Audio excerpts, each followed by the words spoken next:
दिव्या को गोभी की सब्जी बहुत पसंद थी। उसके माता पिता बहुत गरीब थे। गोभी खरीदने के लिए उनके पास पैसे नहीं जुड़ पाते थे। एक बार दिव्या को मिली जादुई गोभी। फिर क्या हुआ, जानने के लिए देखते हैं कहानी जादुई गोभी। माँ, आज गोभी की सब्जी बनाओ ना। तुमने कब से गोभी की सब्जी नहीं बनाई? दिव्या बेटा, आज तेरे बाबा को कोई काम मिल जाएगा तो वो घर आते समय गोभी लेते आएंगे। मैं रात में गोभी की सब्जी बना दूंगी। माँ, तुम रोज यही कहती हो, लेकिन ना तो बाबा को काम मिलता है और ना तुम गोभी की सब्जी बनाती हो। दिव्या बेटा, तू चिंता मत कर। आज मैं कुछ भी करके तेरे लिए गोभी जरूर लाऊंगा। ठीक है बाबा। दिव्या खेलने के लिए घर के बाहर चली जाती है। दिव्या की माँ, मैं भी कितना अभागा बाप हूँ, अपनी बेटी की छोटी सी इच्छा पूरी नहीं कर सकता। आप परेशान क्यों होते हैं जी? देखना एक न एक दिन हमारे कष्ट भरे दिन जरूर दूर हो जाएंगे। वो दिन न जाने कब आएगा। कब तक हमारी बेटी को अपनी छोटी छोटी खुशियों को मारना पड़ेगा। दुखी मन से सुरेश काम की तलाश में बाहर चला गया। सुरेश एक दिहाड़ी मजदूर था। कई दिनों से वो काम की तलाश में जा रहा था, लेकिन उसे कोई काम नहीं मिल रहा था। लेकिन उस दिन शायद भगवान ने उसकी सुन ली और सुरेश को काम मिल गया। सारा दिन काम करने के बाद मालिक ने सुरेश को 300 रुपए दिए। आज तो आटा, दाल, चावल, तेल, मसाले सब खरीद लूंगा। सुरेश राशन की दुकान पर गया और सारा सामान खरीद लिया। जब वो घर आने लगा तो रास्ते में उसे एक ठेले पर गोभी दिखाई दी। ओह, मैं गोभी लेना तो भूल ही गया। इतनी बड़ी गलती कैसे हो गई? आज मैंने दिव्या से वादा किया था कि गोभी लेकर जरूर आऊंगा। सुरेश ने जेब टटोल कर देखा तो उसमें 20 रुपए पड़े थे। उसने आधा किलो गोभी खरीद ली। गोभी लेकर सुरेश घर आ जाता है। गोभी देखकर दिव्या बहुत खुश हो जाती है। अरे वाह गोभी! माँ, आज तो तुम गोभी की सब्जी बनाओगी ना? हाँ दिव्या बेटी, अब तू खुश हो जा। आज गोभी की सब्जी के साथ रोटी खाने को मिलेगी। पूनम ने वो आधा किलो गोभी काटी और उसकी सब्जी बनाई और रोटियां बनाई। खाना बन गया तब पूनम ने खाना लगाया। जैसे ही तीनों खाना खाने बैठे तभी बाहर से किसी ने आवाज लगाई। बाबा, बड़े भूखे हैं, क्या घर में कोई है? क्या हमें भोजन मिल सकता है? आवाज सुनकर सुरेश घर के बाहर आया। उसने देखा कि एक साधु महाराज अपने 2 चेलों के साथ खड़े थे। अब कहिए बाबा, मैं आपकी क्या सेवा कर सकता हूँ? बेटा, हम लोग दूर गांव से आए हैं। हम भिक्षा मांगकर अपना गुजारा करते हैं। सफर में थक जाने के कारण हमें बहुत भूख लगी है और नींद भी आ रही है। अगर तुम्हारे घर में कुछ खाने को हो तो हमें दे दो।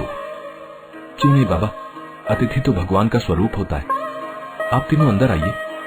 साधु और उसके दोनों चेले सुरेश के घर में आ जाते हैं। सुरेश ने अपना, पूनम और दिव्या के हिस्से का खाना उन तीनों को दे दिया। ये लीजिए बाबा, मुझ गरीब के घर जो रूखा सूखा है वो आपके सामने हाजिर है। साधु और उसके दोनों चेलों ने भरपेट खाना खा लिया। तुम्हारा बहुत बहुत धन्यवाद बेटा। अब हमें आराम करना है। जी बाबा, तनिक 2 मिनट ठहरिए। सुरेश ने तीनों के लिए जमीन पर बिस्तर लगाया और उन्हें सुला दिया। तीनों जब गहरी नींद में सो गए तब दिव्या ने सुरेश से कहा, बाबा, कितने दिनों के बाद आज मुझे गोभी की सब्जी खाने को मिली थी, वो भी आपने इन साधुओं को खिला दिया। दिव्या बेटा, घर आए मेहमान को भूखा नहीं रखते हैं। मेहमान के रूप में न जाने कब नारायण हमारी परीक्षा लेने हमारे घर आ जाएं। मैं तुम्हें गोभी की सब्जी जरूर खिला दूंगा। अभी तू पानी पी ले और सो जा। ठीक है बाबा। तीनों पानी पीकर सो जाते हैं। अगले दिन जब साधु बाबा और उनके दोनों चेलों की नींद खुलती है। बेटा, तुम लोगों ने हमारी बड़ी मदद की है। भगवान तुम्हारा भला करेगा। अब हमारे चलने का समय आ गया है, लेकिन जाने से पहले मैं तुम्हें कुछ देना चाहता हूँ।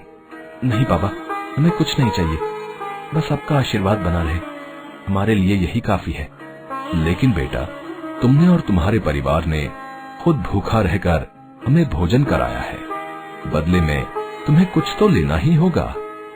बाबा, अतिथि से सत्कार का बदला ले लिया तो फिर सत्कार कहाँ रह गया? ठीक है, तुम ना सही, तुम्हारी बेटी को तो मैं कुछ देकर ही जाऊंगा। बोलो बेटी, तुम्हें मुझसे क्या चाहिए? बाबा, मुझे एक गोभी का फूल चाहिए। दिव्या की बात सुनकर सुरेश और पूनम दोनों उसे डांटने लगे। दिव्या, भला अतिथि से कोई कुछ मांग कर लेता है क्या? दिव्या बेटा, क्या हमने तुम्हें यही संस्कार दिए हैं? इसमें नाराज होने की कोई बात नहीं। बच्ची ने ज्यादा कुछ नहीं मांगा, इसने तो एक गोभी का फूल ही मांगा है। मैं इसे गोभी का फूल जरूर दूंगा। सुरेश और पूनम सोच रहे थे कि गोभी खरीदने के लिए बाबा को बाजार जाना पड़ेगा, लेकिन ऐसा नहीं हुआ। बाबा ने अपने झोले में हाथ डालकर एक गोभी का फूल निकाला और दिव्या को दिया। ये लो बेटी, गोभी का फूल। अच्छा, अब मैं चलता हूँ। तुम लोग सदा खुश रहो। बाबा और उनके दोनों चेले वहाँ से चले गए। माँ, आज तुम इस गोभी की सब्जी बनाना। आज मैं गोभी की सब्जी खाऊंगी। ठीक है दिव्या, अब इस गोभी को रख दे और नहा धो ले। पूनम ने गोभी को रसोई में रख दिया और घर के काम में लग गई। सुरेश भी काम की तलाश में बाहर चला गया। दिव्या नहा धोकर तैयार हो रही थी। सभी अपने अपने काम में व्यस्त थे कि तभी बहुत जोर का भूकंप आया। माँ, देखो कितनी जोर से धरती हिल रही है। दिव्या भाग, भूकंप आए है। पूनम दिव्या को लेकर जल्दी से घर के बाहर आती है और उसकी आंखों के सामने उसका घर धराशायी होकर गिर जाता है। सुरेश भी खेत से भागकर घर की तरफ आता है। पूनम, दिव्या। सुरेश जब वहाँ पहुँचा तो घर टूटकर बिखर चुका था। पूनम और दिव्या सामने खड़े होकर ये सब देख रहे थे। दोनों की आंखों से आंसुओं की धारा बह रही थी। भूकंप के कारण पूरा गांव तहस नहस हो गया था। चारों तरफ चीख पुकार मच रही थी। सभी ग्रामीणों के घर टूट गए थे। सभी बेघर हो गए थे। मलबे को साफ करने शहर से सरकारी टीम आई थी। सभी के घरों के मलबे को साफ किया जा रहा था। जब सुरेश के घर का मलबा साफ किया जाने लगा तो घर का एक सामान भी साबुत नहीं बचा था, लेकिन वो गोभी का फूल अब भी साबुत था। उस गोभी के फूल के ऊपर न जाने कितने मलबे पड़े हुए थे, लेकिन जब उन मलबों को हटाया गया तो वो गोभी का फूल बिल्कुल सही सलामत था। माँ, बाबा, ये देखो, ये वही गोभी का फूल है जो बाबा ने मुझे दिया था। हैरानी की बात है कि भूकंप में सब कुछ बर्बाद हो गया, लेकिन ये गोभी का फूल वैसे का वैसा ही है। इस गोभी में जरूर कोई खास बात है, वरना ये गोभी का फूल बच नहीं पाता। मैं इस गोभी के फूल को संभाल कर रखूंगी। दिव्या बेटा, तू उसे कितने दिन तक संभाल पाएगी? अभी तो हमारे पास सर छिपाने की भी जगह नहीं है, न खाना बनाने के लिए कोई बर्तन है। इस गोभी के फूल की सब्जी अभी कैसे बन पाएगी? बाबा, जब इतनी भूकंप में इस गोभी के फूल का कुछ नुकसान नहीं हुआ तो ये गोभी और कई दिनों तक ऐसी ही ताजी रह सकती है। दिव्या उस गोभी के फूल को अपने हाथों में पकड़ी रही। सारा दिन गुजर गया और रात हो गई। ग्रामीणों को राहत टीम की तरफ से खाना दिया गया। वो तीनों भी खाना खाकर राहत शिविर में सो रहे थे। गोभी का फूल दिव्या के हाथ में था। रात में पूनम की नींद खुली। ओह, कितनी जोर से सुसुवाई है, लगता है बाहर जाना ही पड़ेगा। तभी पूनम का ध्यान रोशनी की तरफ जाता है। अब ये रोशनी कहाँ से आ रही है? शिविर में तो बिल्कुल अंधेरा था, बाहर भी दूर दूर तक अंधेरा है, फिर ये रोशनी, कहीं लालटेन भी नहीं चल रही।